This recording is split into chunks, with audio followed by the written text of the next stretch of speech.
오병이어의 기적이 있은 후에 주님께서는 제자들을 재촉하셨습니다. 제자들을 배에 태워서 그들을 건너편으로 보내기 위해서였습니다. 건너편은 이제 벳세다 맞은편이 되니까 가버나움 방면입니다. 그리고 오늘 내용을 보면은 그들이 도착한 곳은 게네사렛입니다. 그곳은 가버나움보다 남쪽에 위치한 마을입니다. 그리고 한편으로는 이제 무리들을 돌려보내셨습니다. 이렇게 하신 목적은 오늘 말씀을 보니까 홀로 계시기 위해서였습니다. 제자들도 떠나보내고 무리들도 떠나보내셨습니다. 홀로 산으로 가서 기도하시기 위해서였습니다. 우리가 예수님의 공생애에서 가장 큰 기적 중에 하나라고 할 수 있는 이 오병이어의 기적이 있은 후에 주님은 오히려 무리를 떠나사 홀로 계신 것을 택하셨습니다. 이것은 하나님 아버지와 조용히 교제하시기 위함이셨습니다. 그래서 우리는 이것을 통해서 우리도 어떻게 사역을 해야 하는지를 알게 됩니다. 어떻게 우리가 신앙의 순례길을 잘 승리하며 갈 수 있는지 그 비결을 알려주십니다.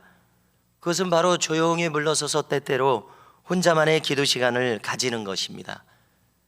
돌이켜보건대 우리 모두는 각각 혼자로서 이 인생길을 걸어가고 있습니다. 하나님 앞에 언제나 홀로 서 있는 존재들이 우리들입니다. 그러므로 우리는 이 점을 잊지 말아야 하겠습니다. 홀로 하나님과 독대하는 시간, 우리가 늘 돌아가야 할 자리임을 기억해야겠습니다. 그런 시간을 가지는 의미는 무엇이겠습니까? 그것은 자신이 행한 바를 돌아보는 것입니다. 그리고 심신을 회복하는 것입니다.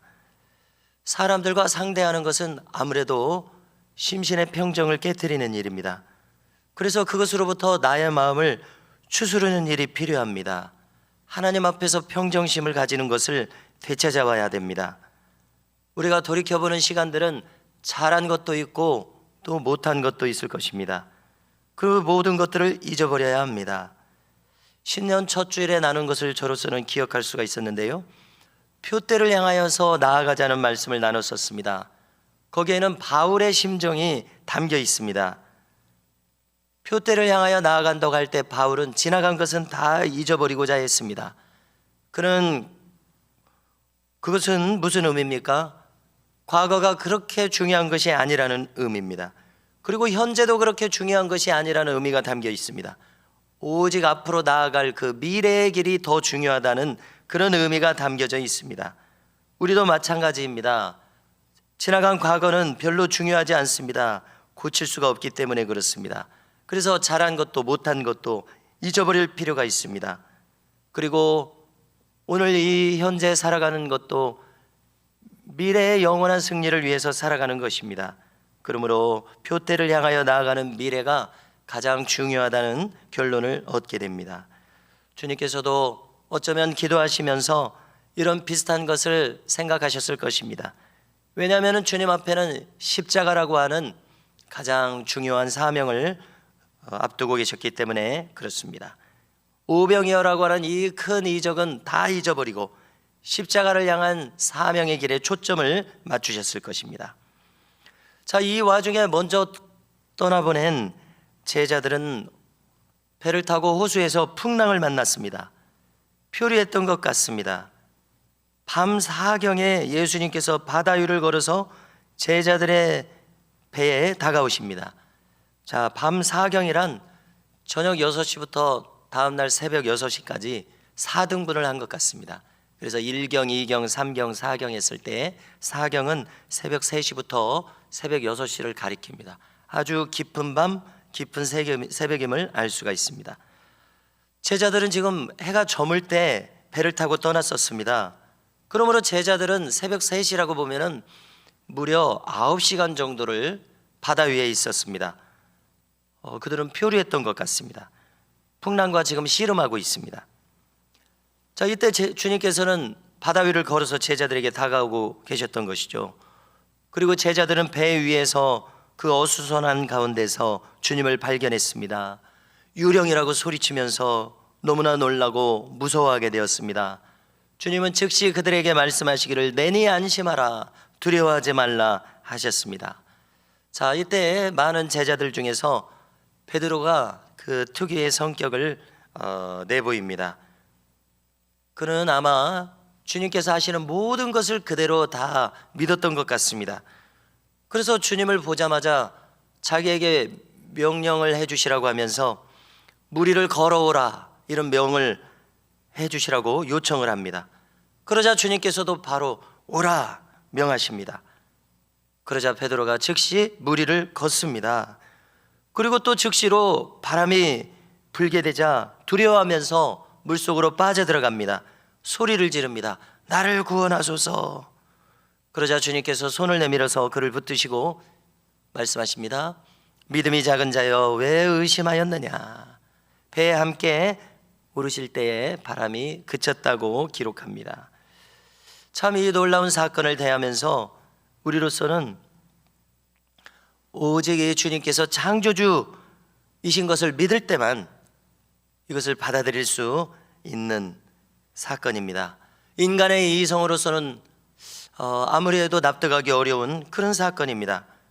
그러므로 우리가 인간으로서 이 일을 대할 때 이것을 믿든지 순전한 마음으로 믿든지 아니면은 믿지 않거나 또는 보류하거나 이렇게 해야 합니다. 이 자리에 있는 우리는 믿음을 선택한 사람들입니다. 왜냐하면 주님께서 창조주이심을 우리는 부인할 수 없는 사람들이기 때문에 그렇습니다.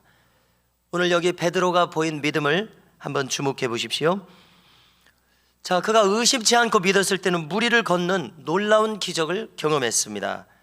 그러나 이내 곧 의심했을 때, 즉 믿음을 사용하는 것을 멈췄을 때 물에 빠져버립니다. 이것을 우리의 신앙생활에 적용해 보십시오. 우리도 마찬가지 원리로 살아갈 것입니다.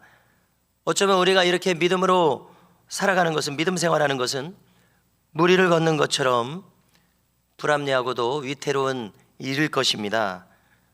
즉 맨정신으로는 불가능한 일일 것입니다. 그렇지만은 놀랍고도 분명한 것은 믿음으로 행하는 바로 이 일이 가장 진실되다는 점입니다. 그래서 우리 모두가 오늘 무리를 걸었었던 이 베드로처럼 믿음을 사용하는 사람들로서 살아갈 수 있기를 바랍니다. 믿음이 활성화된 그러한 사람으로 살아갈 때만 오직 우리는 승리할 수 있습니다. 자, 이제 배에 있는 제자들이 배 위에 오르신 예수님께 절하면서 말합니다. 진실로 하나님의 아들이로소이다.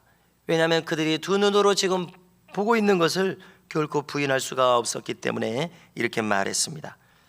이제 배는 게네사렛 땅에 도달했습니다. 벳세다보다도 남쪽에 있는 마을이었습니다. 자, 여기서도 그들은 계속해서 사역을 진행합니다. 사람들에게 통지해서 각색 병든 자를 오게 하였다고 말합니다. 그들은 다만 옷자락이라도 손이라도 대게 하시기를 구합니다. 그리고 손을 대는 자는 다 나음을 입었다고 기록합니다. 자, 오늘 우리가 말씀을 통해서 오병이어의 기적이 있었습니다. 무리를 걸어오신 기적이 있었습니다. 또 새 마을에 갔을 때 손을 대기만 해도 낫는 기적이 있었습니다.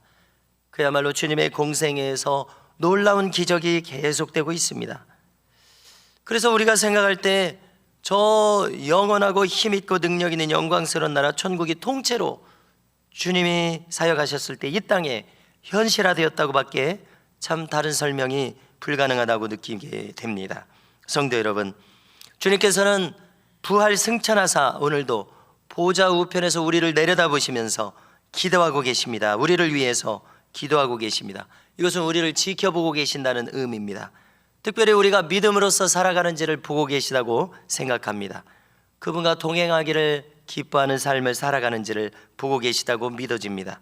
성도 여러분, 이처럼 안 계신 것처럼 보이지 않는 영역에서 우리를 보고 계시니까요, 안 계신 것처럼 계시는 이 주님을 믿는 믿음으로써 오늘도 신실하게 이 순례길을 걸어가실 수 있기를 주님의 이름으로 축복합니다.